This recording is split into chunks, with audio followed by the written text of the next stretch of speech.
কি একটা কাজে বসে তা আবার কি ডাক্তারদের সিরিয়াল লাগা। আমি আমার নিজের বানা নিয়ে লিখতে পারি না, আবার পেশেন্টের বানা কি করে লিখবো? এই দেশে সবাই ইংরেজদের কাছ থেকে স্বাধীনতা পেল, আমি আমার বাবার কাছ থেকে স্বাধীনতা পেলাম না। এই গর্ব করবো বাবার পক্ষের মতো, এই কাপড় কাপড় বাবার মতো, চুল কাটবো বাবার পক্ষের কথা মতো, খাবার খাবো বাবার কথা মতো, সবই যদি বাবার কথা মতো, তাহলে আমার কথা মতো কি হবে? একটু ভালো লাগতো আমার। এই রে, এই যে কাল্লু, ওকে জানতে দিলে হবে না যে চেঙ্গুদার মাথা খারাপ হয়েছে, তাহলে পুরো গ্রাম রটিয়ে দেবে, অন্য কোনো রোগ দিয়ে পড়তে হবে। আরে কাল্লু যে, এ কাজে কবে থেকে লেগেছিস?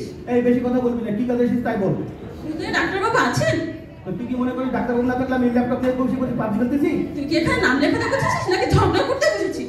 তুই বল, তুই নাম লাগাতে এসেছিস নাকি খালি কোশ্চেন করতে এসেছিস? কোথায় করে নাম বল। লেখ পেশেন্টের নাম। হ্যাঁ, সহজ সরল নাম বলবি কিন্তু। নামের আবার সহজ সরল? নাম তো নামই হয়। বেশি কথা না বাড়িয়ে নাম বল, আমি ল্যাপটপ এন্ট্রি করে ফেলি। সহজ সরল আপনার নাম আছে? ওরে মানুষ, দুবেলা পেট করে খেতে পারে না, আবার কটা নাম রাখবে রে?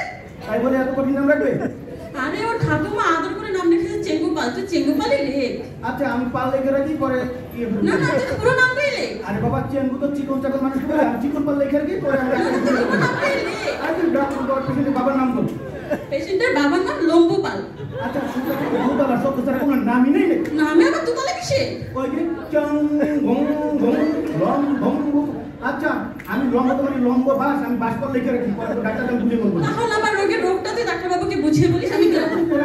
তুই রুগীর গ্রামের নাম বল। লেখ, গ্রামের নাম লেখ। ডিং ডিঙে পরগনা।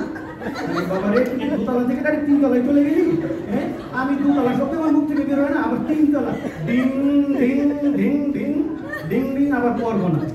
ল্যাপটপ নিয়ে আমার ভাগ্য সেদিন আকাশে উঠে গেছে। আমার কিছু বললি? না না, কিছু বলে জিজ্ঞাসা কর।